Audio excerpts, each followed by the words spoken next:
Mon nom est Penny Whitbroad et en 2015, j'ai eu une expérience de mort imminente en raison d'une réaction allergique qui m'a fait arrêter de respirer. Je suis allée à l'hôpital sans vraiment savoir ce qui avait causé la réaction, mais j'avais pris une injection d'épinéphrine, EpiPen, étant allergique aux fruits de mer.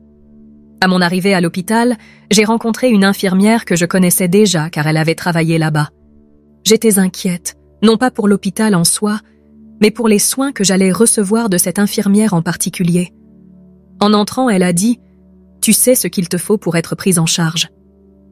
J'avais à peine la force de respirer, je haletais, presque incapable de parler, et j'ai posé l'EpiPen vide sur le comptoir pour qu'elle voie que j'avais déjà pris la dose. Elle a répondu « Si tu as déjà pris ça, pourquoi es-tu venue ici ?» À ce moment-là, j'ai pensé « Super, je vais mourir. Elle ne comprend même pas les bases de l'anaphylaxie. » Pour être juste, l'anaphylaxie n'est pas quelque chose que l'on voit souvent aux urgences, mais cela arrive tout de même. Avant de continuer, si tu aimes ce genre de contenu qui te fait réfléchir sur la vie et ce qu'il y a au-delà, n'oublie pas de soutenir la chaîne. Aime la vidéo, abonne-toi et active la cloche pour ne manquer aucun témoignage transformateur comme celui-ci. Et dis-moi dans les commentaires, as-tu déjà vécu une expérience qui a changé ta vision du monde? Passons au récit. Elle m'a emmenée à l'intérieur et a dit qu'il n'y avait pas de lit disponible. Alors elle m'a mise dans un fauteuil roulant, bien qu'il y ait une chambre propre. J'ai dit que je n'avais pas besoin de lit, mais elle a insisté en disant que je devais attendre. Elle m'a laissée assise dans un couloir menant aux toilettes et à la salle de repos des médecins, un endroit où personne ne pouvait me voir. J'allais de plus en plus mal et je devais regarder vers le haut pour pouvoir respirer. Je pensais que j'allais mourir, mais heureusement, les EpiPen sont vendus par 2 doses. J'ai donc pris la seconde, ce qui m'a maintenue pendant encore environ 15 minutes. Peu après, j'ai commencé à avoir un stridor, un bruit strident qui se produit lorsque les voies respiratoires se ferment. Une médecin a entendu le bruit, a mis la tête dans le couloir et, en me voyant, elle a couru, m'a emmenée dans une chambre avec un lit et a appelé l'équipe. À ce moment-là, étant en anaphylaxie, mes veines s'étaient effondrées et l'équipe n'arrivait pas à insérer un accès intraveineux. C'était une situation très grave. Je savais ce qui allait se passer, car j'avais travaillé à l'hôpital et reconnaissais la salle de traumatologie. Les infirmières essayaient, en vain, de mettre les intraveineuses, tout en m'administrant des injections de Benadryl, des stéroïdes et d'autres doses d'épinéphrine. Lorsque mon mari est arrivé, j'étais assise sur le lit, les larmes aux yeux, sans pouvoir respirer. Il a appelé le médecin et a dit « Vous devez faire quelque chose, elle va arrêter de respirer ». Le médecin, quant à lui, a répondu qu'il y avait encore du temps. Je me souviens d'avoir entendu cela et ensuite, tout a commencé à sembler distant, comme si j'étais dans un tunnel. Ce n'était pas un tunnel de lumière, mais cette sensation d'évanouissement, où les voix semblent lointaines. J'ai pensé « c'est fini ». Puis, j'ai arrêté de respirer et je me suis évanouie. Ils ont appelé le code d'urgence et à ce moment-là, je me suis sentie hors de mon corps, regardant vers le bas. Je ne me reconnaissais pas et j'ai pensé « Waouh, elle est dans un état terrible, j'espère qu'elle va bien ». J'ai vu l'équipe courir et mon mari être évacué de la salle. Je ne me suis pas réveillée. Ils m'ont mise dans un coma induit, intubée et transportée par hélicoptère à Lexington. Ils ont perforé ma tibia pour insérer un accès intraveineux, quelque chose que je, en tant qu'infirmière, ne savais même pas que c'était possible. J'ai passé environ 5 jours dans le coma induit avant d'être retirée du ventilateur. La première chose qui s'est passée a été que, soudainement, je me suis vue dans la voiture de ma sœur. À l'époque, elle vivait dans le Wisconsin et conduisait la nuit sous une pluie torrentielle, essayant d'arriver au Kentucky. Je pensais, que fait-elle sur la route avec un temps aussi horrible? Est-ce qu'il est arrivé quelque chose aux enfants? Elle s'est arrêtée dans une station-service, sous un auvent, et a sorti son téléphone de son sac. Quand je me suis penchée pour regarder, j'ai remarqué que ses vêtements étaient froissés et dépareillés. J'ai pensé, elle s'est habillée dans le noir? J'étais confuse. Elle a pris son téléphone et a tapé « Accroche-toi, j'arrive ». J'ai trouvé cela curieux, car j'ai vu ce message après être sortie du coma, ce qui était une confirmation de quelque chose que j'avais vécu. Après cela, je me suis retrouvée dans un endroit sombre. Beaucoup de gens n'ont jamais expérimenté l'obscurité totale, mais c'est exactement ce que j'ai ressenti. C'était si sombre que je ne pouvais pas discerner la taille de l'espace dans lequel j'étais, s'il était grand ou petit. Je savais que j'étais là, mais je ne pouvais pas comprendre ce qui me retenait. J'ai essayé de bouger, mais je ne pouvais pas.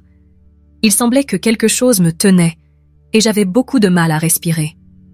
Comme je suis claustrophobe, cela m'a profondément effrayée. J'ai paniqué, et alors, ce que j'ai appelé un sommeil profond m'envahissait, et je m'endormais. Je me réveillais et cela se répétait, encore et encore. Si je devais comparer la durée de cette expérience avec le temps sur Terre, je dirais qu'environ 10 ans se sont écoulés. Je sortais et rentrais dans cet état, essayant de comprendre où j'étais. Je pensais, est-ce que je suis morte? Ai-je vraiment existé? Cette sensation d'être perdue a été si longue que j'ai commencé à douter de ma propre existence. Je pensais que peut-être quelque chose de terrible était arrivé et que j'avais été envoyée à cet endroit, créant une vie fictive juste pour me raccrocher à quelque chose. Je pensais, pourquoi personne ne me cherche? Puis, tout à coup, j'ai eu une envie de me pencher en avant. Quand je dis « me pencher », je ne veux pas dire à la hauteur de la taille, mais tout mon corps, comme une planche. En me penchant, j'ai réalisé que je pouvais bouger dans cette direction. J'étais émerveillée et j'ai commencé à me déplacer rapidement vers une lumière que je voyais à ma gauche. L'espace autour de moi était encore extrêmement sombre et je pensais « j'espère que je suis dans un endroit ouvert, sinon je vais heurter quelque chose ». Quand je me suis approchée de la lumière, il y avait une sorte de barrière. J'ai continué à regarder et finalement, la vision est devenue plus claire. C'est alors que je me suis vue allongée sur un lit d'hôpital avec ma fille à mes côtés, positionnée à ma droite près du ventilateur. Je me souviens d'avoir observé sa chemise et, pour une raison quelconque, de savoir que c'était l'été. J'ai trouvé curieux qu'elle porte une chemise en flanelle en été, quelque chose de typique chez elle. À environ 10 mètres de distance, je pouvais voir la texture de la chemise et savais exactement comment elle se sentirait au toucher. Cela m'a impressionnée. De plus, d'une manière inexplicable, je savais ce qu'elle pensait, ce qui était étrange, car elle a toujours été une personne très réservée. Elle avait peur, et cela m'a brisé le cœur, car elle ne montrerait jamais ce sentiment. J'ai essayé d'étendre les mains pour l'étreindre, mais j'ai heurté un mur invisible. J'étais dévastée. Je ne comprenais pas ce qui se passait. Je pensais que cela avait quelque chose à voir avec Dieu, et je me suis demandé « Pourquoi me tourmentes-tu ainsi? Qu'ai-je fait pour mériter cela ?» J'étais furieuse, et j'ai été tirée en arrière dans l'obscurité. Je me suis réveillée à nouveau, et j'ai pensé « Tu sais comment te déplacer maintenant, alors allons-y. » Je suis retournée vers la lumière, et cette fois, la barrière ressemblait plus à une bulle. J'ai mis ma main dessus, et elle l'a traversée. J'ai trouvé cela incroyable. Bientôt, j'ai complètement traversé, et je me suis vue flotter au-dessus de mon corps à l'hôpital. J'ai regardé mon corps sur le lit, et j'ai pensé « Que dois-je faire maintenant? Dois-je me coucher sur moi-même et être aspirée de nouveau dans mon corps? » Je ne savais pas quoi faire, car il n'y a pas d'instruction pour cela. J'ai continué à observer mon corps et à essayer de faire ouvrir mes yeux. Je me suis concentrée pour faire bouger mon doigt, mais rien ne se passait, ce qui m'a frustrée. Soudain, j'ai été aspirée en arrière, mais juste de l'autre côté de la barrière, sans retourner complètement dans l'obscurité. C'est à ce moment-là que j'ai commencé à réfléchir. Cela ne peut pas être un accident. Je dois être ici pour une raison, il y a quelque chose que je dois apprendre. Alors, une voix intérieure m'a dit « Tu as créé cet endroit. » Et, étonnamment, je n'ai pas été choquée. J'ai simplement accepté, comme si c'était une vérité que je savais déjà. Je me sentais de plus en plus mal, et c'est ainsi que j'ai fini par construire un mur autour de moi, essayant de me protéger de toute douleur future. Mais j'ai réalisé que les choses que nous construisons ici, qu'elles soient bonnes ou mauvaises, finissent par s'accumuler dans le ciel et nous devons y faire face. Ce qui s'est passé était la manifestation physique de l'isolement que j'avais créé, la prison que j'avais construite pour moi-même, pensant que j'étais en sécurité. Peut-être que j'étais en sécurité, mais je ne vivais pas vraiment. Quand j'ai compris cela, il y a eu une petite fissure par laquelle la lumière a commencé à passer. J'étais euphorique, pensant « je vais sortir d'ici, c'est génial ». C'était comme si tout s'ouvrait, comme un œuf qui se brise. Alors, un grand esprit, brillant et féminin, a commencé à s'approcher de moi.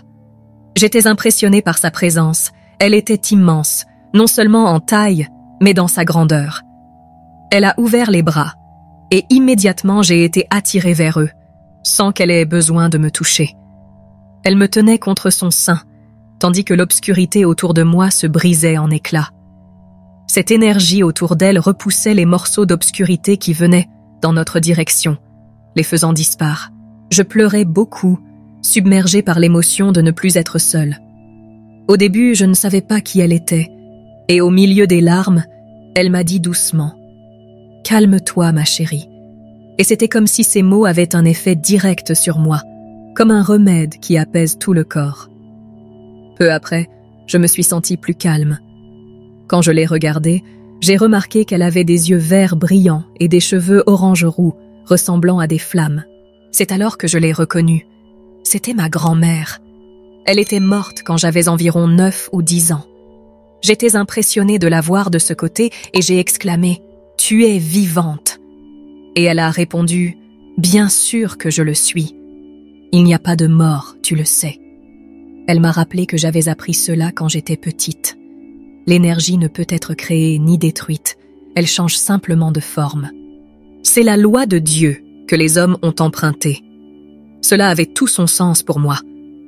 J'ai toujours cru en Dieu et j'espérais que le ciel existait, mais je n'avais jamais eu de certitude réelle. Et là elle était, me donnant cette certitude sur la base de la science, expliquant que notre lumière ne s'éteint jamais, elle se transforme simplement. C'était extrêmement réconfortant, et je me sentais si accueillie dans ses bras. Après un certain temps, j'ai réalisé que j'étais à nouveau seule, flottant dans la lumière. C'était un état de paix, et je profitais simplement de ce moment. Soudain, tout a commencé à trembler, comme un tremblement de terre qui secouait depuis le début des temps jusqu'à la fin. C'était une sensation puissante, et je savais que c'était Dieu. Immédiatement, j'ai commencé à essayer de me souvenir des bonnes actions que j'avais faites, car je savais qu'il pouvait lire mes pensées. Je voulais faire ressortir quelque chose de positif au premier plan, mais j'étais nerveuse, et je ne pouvais penser à rien, même si j'avais été infirmière et aidé beaucoup de personnes. C'est alors qu'une lumière beaucoup plus brillante que celle dans laquelle j'étais est apparue et s'est approchée. Et Dieu a dit « Je suis ». J'avais déjà entendu cela plusieurs fois, le grand « je suis », mais je n'avais jamais vraiment compris. À ce moment-là, j'ai compris ce qu'il voulait dire, qu'il est le créateur de tout, que tout existe parce qu'il le désire. C'était quelque chose d'immensément puissant. Tout en essayant de penser à de bonnes actions, j'ai réalisé que nous allions passer en revue ma vie, et il a commencé par une bonne chose. Il m'a montré une scène où j'étais dans un magasin, derrière une femme qui n'avait pas assez d'argent pour payer ses achats. Je me souviens à quel point cela m'a profondément touchée, car j'avais été mère célibataire, passant par des situations similaires. La femme a commencé à remettre des articles, ceux dont elle avait besoin, et je me suis sentie poussée à aider. J'ai pris l'argent dont elle avait besoin et je le lui ai proposé. Elle était gênée, mais je lui ai dit que tout allait bien, que j'étais déjà passée par là et qu'elle n'avait rien à rendre. Cela m'a brisé le cœur, et sur le moment, cela semblait n'être qu'un geste gentil. Mais Dieu m'a montré comment cette action a eu un impact sur sa vie. Des années plus tard, elle travaillait comme bénévole dans une banque alimentaire et a aidé une autre femme qui n'avait pas assez de nourriture en disant « Tout va bien, je suis déjà passée par là ». Je n'avais jamais imaginé que mon geste ce jour-là pourrait avoir un impact aussi durable. Je pensais que c'était juste une bonne action sur le moment, mais je ne m'attendais pas à ce que cela change la vie d'autres personnes. Ensuite, il m'a montré un côté négatif. C'était une collègue de travail, une infirmière qui avait une mauvaise réputation. Elle n'était pas très attentive avec les patients, et je finissais toujours par répondre aux appels de ces patients, sans jamais lui dire quoi que ce soit directement.